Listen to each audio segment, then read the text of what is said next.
Good morning students, कैसे हैं आप सभी? अच्छे हैं? अच्छे ही रहिए, ठीक है। तो देखिए स्टूडेंट्स, आज हम करेंगे इंटीग्रल का क्वेश्चन। और ये इंटीग्रल का क्वेश्चन मैंने आपसे जस्ट प्रीवियस लेक्चर में पूछा था। मैंने आपसे कहा था स्टूडेंट्स इसे सॉल्व करके देखिए। यदि आपसे हो जाता है, आपका आंसर आ जाता है इस क्वेश्चन का, तो मुझे कमेंट बॉक्स में बता दीजिए, ठीक है।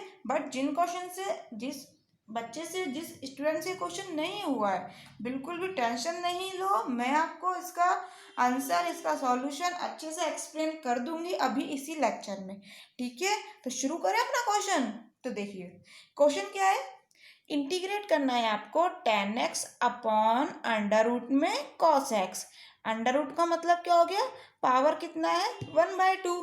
नॉर्मल सी चीज़ है, आप लोगों को पता होगा। रूट x लिखा है मतलब x की पावर कितना है, 1/2। तो शुरू करें अपना क्वेश्चन।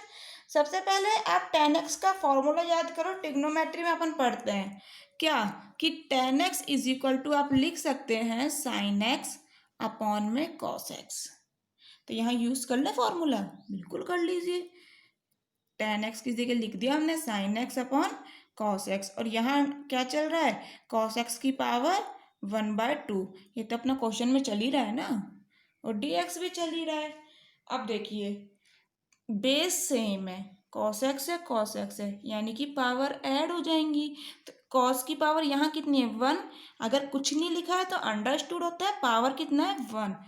x लिखा है, इसका मतलब क्या है, x की पावर 1 है, ठीक है।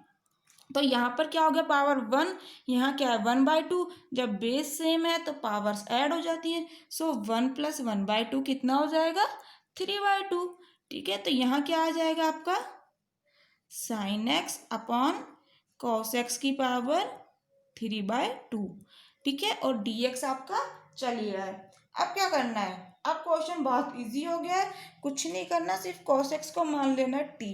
और देखिए कितना जल्दी क्वेश्चन सॉल्व होता है। So let cos x is equal to t। अब आप डिफ्रेंशिएशन कीजिए। तो cos x का डिफ्रेंशिएशन पहले भी बताया था मैंने कि माइनस साइन एक्स होता है। cos x को आप डिफ्रेंशिएट करोगे तो वैल्यू कितना आता है, माइनस साइन एक्स। ये फार्मूलाज हैं, आपको याद होने चाहिए। cos का हो गया माइनस साइन एक्स, एक्स का तो कीजिए, एक्स का हो गया d x is equal to t का क्या हो गया, डी टी। सो यहाँ से क्या आ गया, sine x d x is equal to, minus को हमने डी टी के साथ भेज दिया, इज इक्वल टू क्या आ गया, माइनस डी टी। अब देखो sign x d x, sign x d x, इसकी जगह आप क्या पुट करोगे, माइनस डी टी। तो कर दीजिए जल्दी से इंटीग्रेशन माइनस डी टी। और ये क्या है, 1/cos x बचा ना, तो cos x को आपने क्या माना हुआ है, टी। तो यहाँ पर लिख दीजिए cos x की जगह टी। पावर कितना चल रहा है इसका, 3/2, ठीक है। इसको आप किस तरह से लिख लेंगे, is equal to integration t की पावर -3/2। मैंने बताया था यदि ये टी ऊपर जाता है तो पावर का साइन चेंज हो जाता है। जैसे कोई भी फंक्शन लिखा है नीचे, आप उसको ऊपर लेके जा रहे हो तो जो पावर है ना उसका साइन चेंज हो जाएगा। +3/2 है ना, ऊपर जाके क्या हो जाएगा, -3/2, ठीक है। और बाहर -1 चल ही रहा है, तो ऐसा करते हैं अपन यहाँ लिख लेते हैं -1, ठीक है। यहाँ आपको समझ नहीं आ रहा तो ऐसा करो, इज इक्वल टू ये ब्रैकेट में, और यहाँ लिख लो ऐसे अलग से -1, ठीक है। और डी टी आपका चल ही रहा है। -1 को हम बाहर ले लेंगे, कांस्टेंट है तो इंटीग्रेशन से बाहर आ जाएगा। अब टी की पावर -3/2 को इंटीग्रेट करना है, तो इसके लिए आपको पता होना चाहिए फॉर्मूला एक्स की पावर एन का। तो मैं आपको बता देती हूँ एक्स की पावर एन का फॉर्मूला।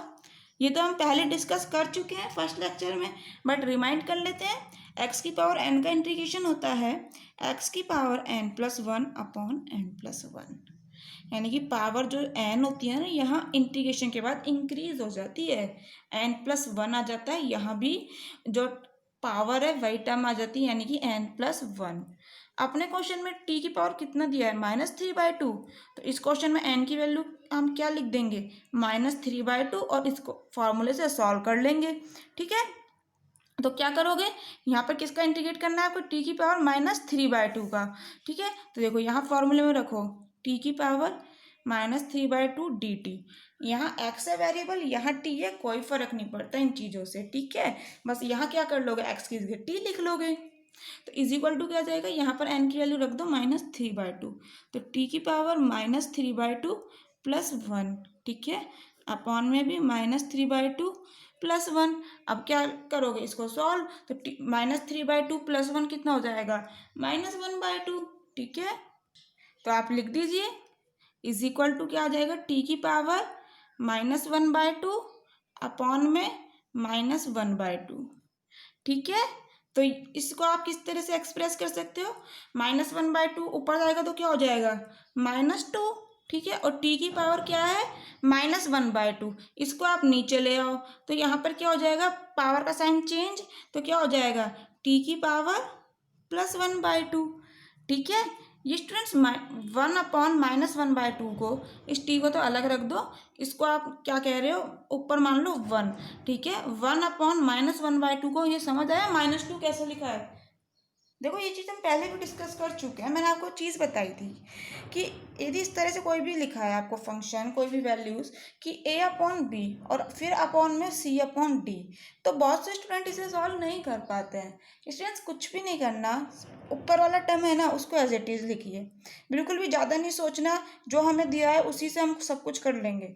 ऊपर वाले टर्म को लिखा एज इट इज़, अपने मन से लगाया इंटीग्रल का साइन, सॉरी अपने मन से लगाया मल्टीप्लिकेशन का साइन, इनटू का साइन।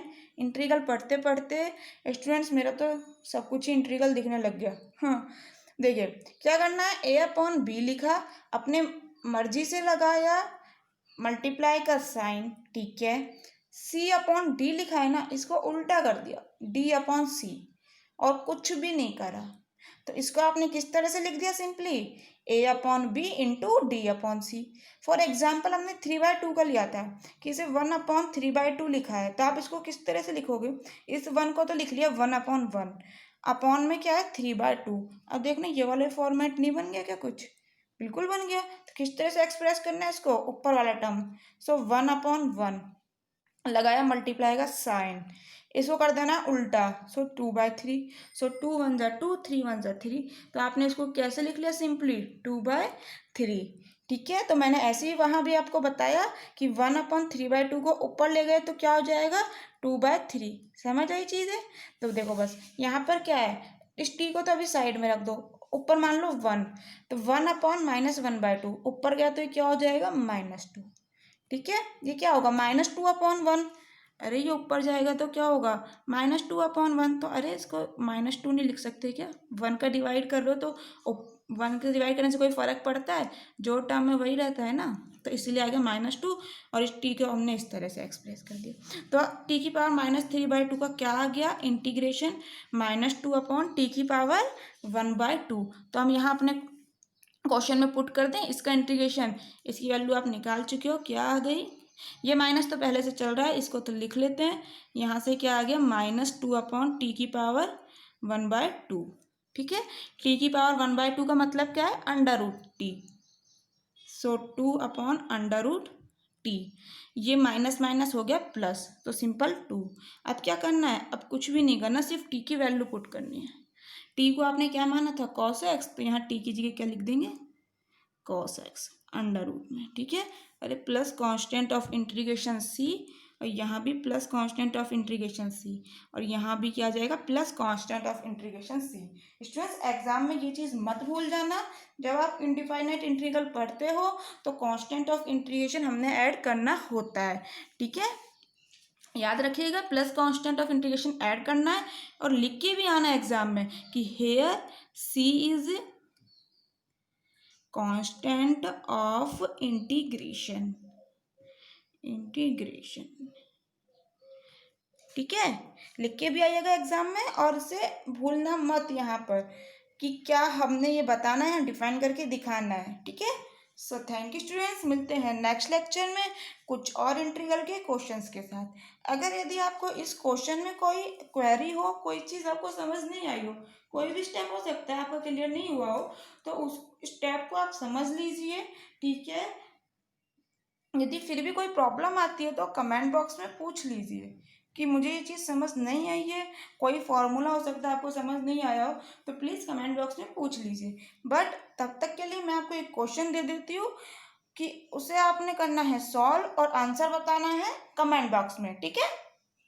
देख लीजिए नेक्स्ट क्वेश्चन आपने जो सॉल्व करना है, इंटीग्रेट करना है आपको एक्स क्यूब मल्टीप्लाई में दिया है साइन एक्स की पावर 4, ठीक है। इसे आपने इंटीग्रेट करना है।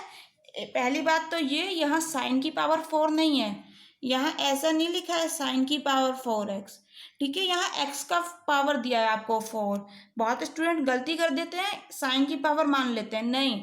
यदि आपको इस तरह से दिया है ना साइन x की पावर 4, इसका मतलब क्या है, ये वाली चीज़ कि साइन की पावर 4 है, ये दोनों चीज़ सेम है, बट इसका मतलब क्या है, यहाँ सिर्फ x की पावर 4 है, ठीक है। तो याद रखिएगा स्टूडेंट, क्या क्वेश्चन है अपना, इंटीग्रेट करना है आपको एक्स क्यूब साइन एक्स की पावर 4। तो आप स्टूडेंट इस क्वेश्चन को करिए, ट्राई कीजिए, नहीं होता है तो बिल्कुल भी टेंशन नहीं लेना।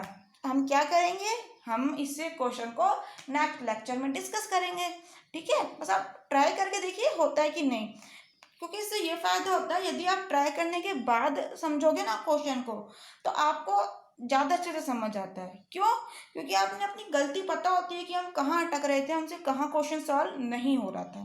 तो आप ट्राई करने के बाद सीखोगे उस क्वेश्चन को, देखोगे सॉल्यूशन, तो अच्छे से क्लियर होगा। So thank you students.